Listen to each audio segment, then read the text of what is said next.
Hello and welcome to Geeky Brummie's Comics Roundup. In this bumper episode, I'll be taking a look at the comics that came out over the past 4 weeks.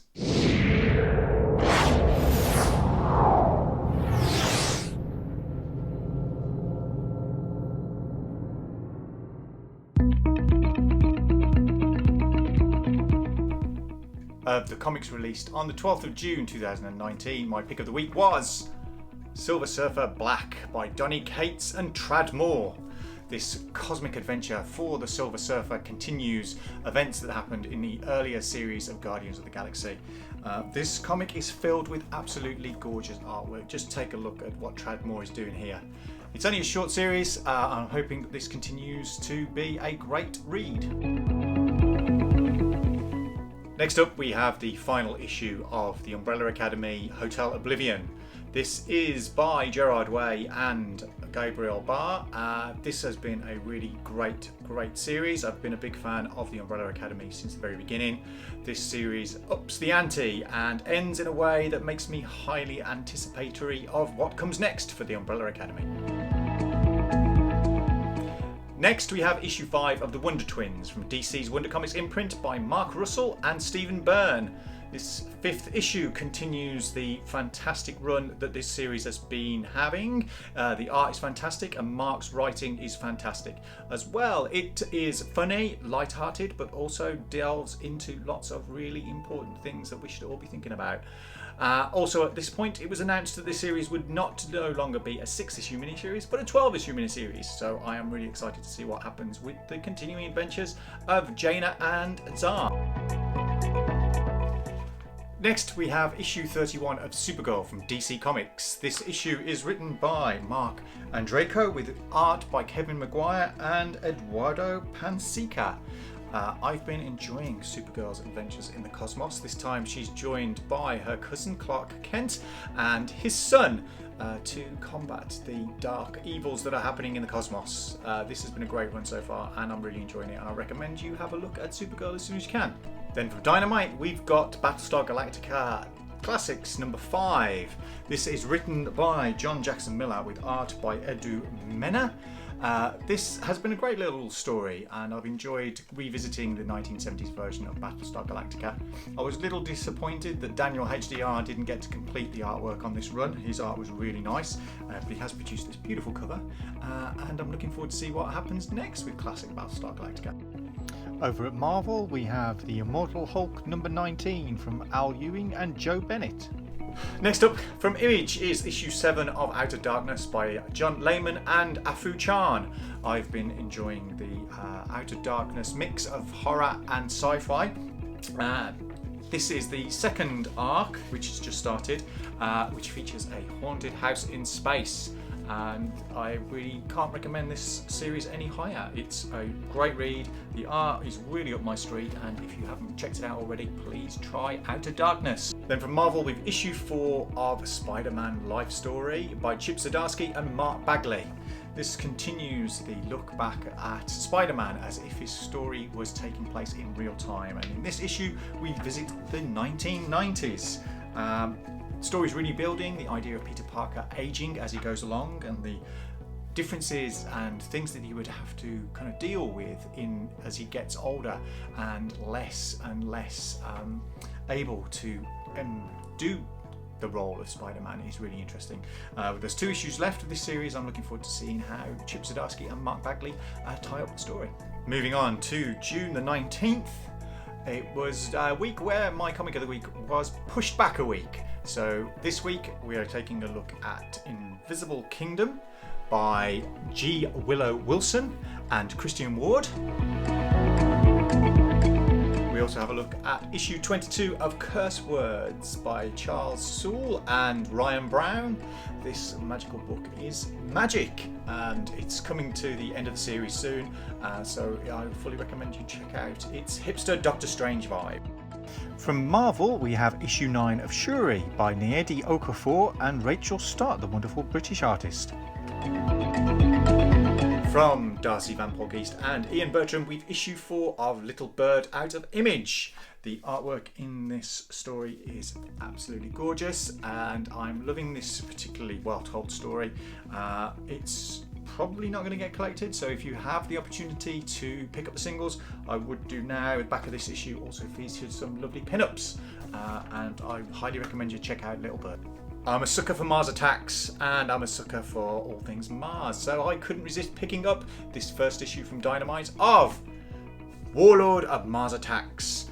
This particular issue is written by Jeff Parker with art by Dean Kotz, and it features the wonderful John Carter, Warlord of Mars, battling the inevitable Mars Attacks aliens. It's everything you want from a Mars Attacks story.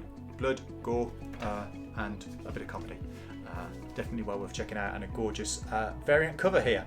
Then from DC's Black Label we have Superman Year 1 from Frank Miller and John Romita Jr. This is another one of DC's odd-sized Black Label stories.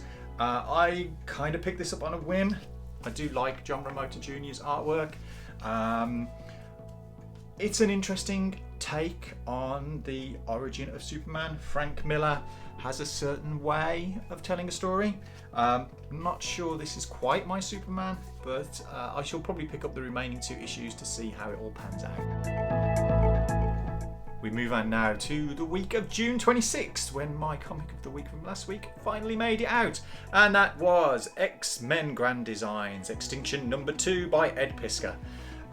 This particular run of comics has been phenomenal. It's the retelling of the long and convoluted history of X-Men up until the X-tinction Agenda comics. Ed's use of the white paper has been phenomenal. Some excellent pieces of art in here. If you're a fan of X-Men and are curious about its history and not sure what it all means, definitely pick out the entire run of Grand Design. From Sam Humphries and Joe Quinones, we have the 4th issue of Dial H for Hero from DC's Wonder Comics imprint. This is yet another great comic from the Wonder Comics imprint. This issue features some parodies of Mobius and Sin City and Little Abner, and Joe Quinones' artwork is just wonderful. Just check out that splash page there. Dial H is a great read. It's suitable for all ages, and if you've got some young people in your life who you need to introduce to comics, you could do worse than giving them a copy of Dial H for Hero. Next, from IDW's Black Crown imprint, we have David Barnett and Philip Bond's Eve Stranger issue #2. The first issue was great. I really enjoyed what's happening with this amnesiac super spy, and Philip Bond's artwork, as always, is just beautiful. If you've never seen Philip's work before, you should really have a look at this, and I'm really enjoying the Eve Stranger journey. Next, from Image, we have Isola #8 by Brendan Fletcher and Carl Kirsch. Just a beautiful book to look at. It's just sumptuous. The story is just slowly taking us to where it needs to go, and I'm sure if you have any love for the likes of Studio Ghibli, this is a comic that would be right up your alley.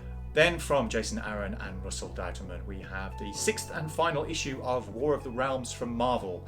This sets up the future for past Thor, current Thor, and King Thor. If you have any interest in what's been happening to Thor over the last few years, you owe it to yourself to read War of the Realms. It's been a great little standalone kind of multi-part adventure story.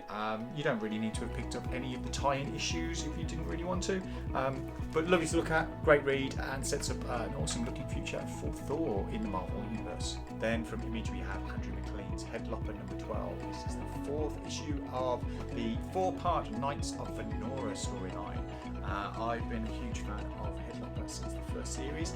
This series comes out on a quarterly basis, so you get a mass of comic for your money, and its mix of sword and sorcery action is just beautiful.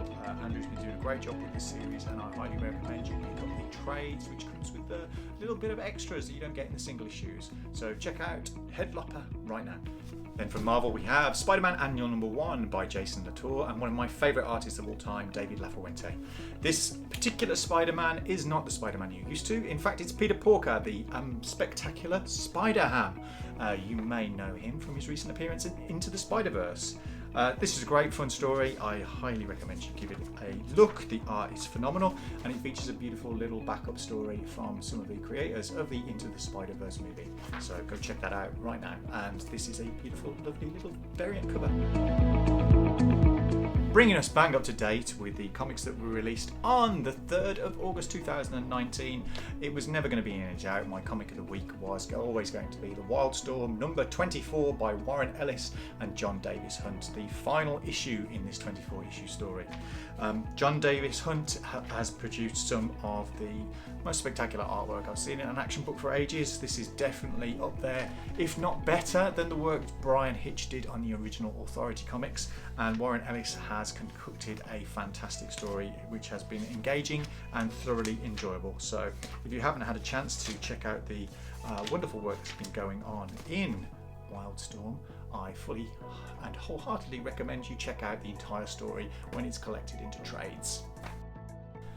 Then we have a surprise book, issue 193 from Image's The Walking Dead by Robert Kirkman and Charlie Adlard. This is a landmark issue because if you are not already aware, this is the final issue in the Walking Dead series. And so if you have any interest in what's happening in the Walking Dead universe, you should go and grab yourself a copy of this sure to be pivotal moment in comics history. In any other week, The Doom Patrol, Weight of the World, would have been my comic of the week. This is from DC's Young Animal imprint, written by Gerard Way with Jeremy Lambert and art by James Harvey. I do love The Doom Patrol ever since its re-emergence in the 1980s, and it's been handled by Grant Morrison and the likes. I've been a big fan of this most unusual of super teams. This is a 5-issue limited series, and if you have any love for the weird and wonderful, you should check out The Doom Patrol, Weight of the World. Then from DC we have the 3rd issue of its Deceased title by Tom Taylor and Trevor Hersine. I'm particularly enjoying this look at what if zombies invaded the DC universe. Beautiful variant cover here on this particular issue. It's kind of taking place outside of regular DC continuity, so if you're interested in monsters and superheroes, this is a book for you. Next, from IDW, we have Star Trek Year 5, number 3, written by Brandon Easton with art by Martin Coccolo. This is a wonderful book. The artwork is pretty good. Not as good as the first 2 issues, but I kind of like it. And it does do a great job of conjuring up the thoughts and feelings of that original Star Trek series. So if you liked your Star Trek with Kirk, Spock and McCoy, this is a comic worth checking out. And from Marvel, issue 20 of The Immortal Hulk, the Eisner Award nominee for Best Continuing Series by Al Ewing and Joe Bennett. Next, from DC's Vertigo line, we have Sandman Universe The Dreaming number 11 by Cy Spurrier and Bilquis Evely. I am a big fan of the Sandman story, and this Dreaming series is really conjuring up all the things that I loved about that original series. Some beautiful artwork in here, and the story really captures all of the things that I loved about Neil Gaiman's original run. So if you haven't checked it out, do give The Dreaming a try. Then from Matthew Rosenberg and Salvador Larroca, we have issue 21 of Uncanny X-Men from Marvel. This is almost the penultimate issue of the X-Men as we know it before Jonathan Hickman takes over in the summer. I've been quite enjoying the selection of X-Men that Matthew's been using, and this issue just kicks things up a gear before we hit into those final issues. Quick bonus this week that wasn't featured on my picks of the weeks is Section 0 number 4 from Carl Kessel and Tom Grummett. Just a great fun read. Adventure comics at its best.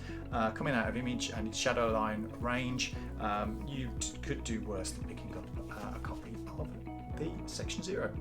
Finally, I have received my issues of Brawler, the Kickstarter I mentioned a few episodes back from Steve Turner and the wonderful Time Bomb Comics crew.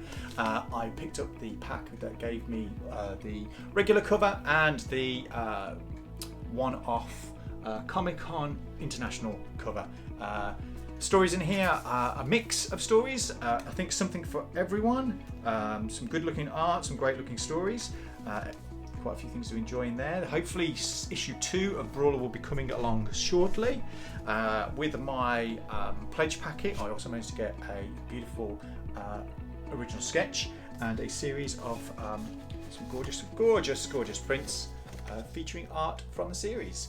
So if you haven't had a chance already to pick it up from the Kickstarter, I'm sure that if you have a look at the Time Bomb Comics website, you'll be able to pick up a copy of Brawler soon as well. Well, that's it for this week's bumper edition of Comics Roundup. Hopefully the next issue will not be far away. And if you are in Birmingham looking to buy your comics, you can head along to Worlds Apart on Small Book Queensway. Just head up the stairs and you will find all of the recent comics and also a fantastic back issue selection. You can hear the latest Geeky Brummie podcast every weekend on your podcasting service of choice. Don't forget to subscribe to make sure you never miss an issue. And if you want to, you can check out our website, which features regular articles on comics, games, and all other kind of geeky things. And that's it for this week, and I'll hope to see you soon on the next Comics Roundup. Bye for now.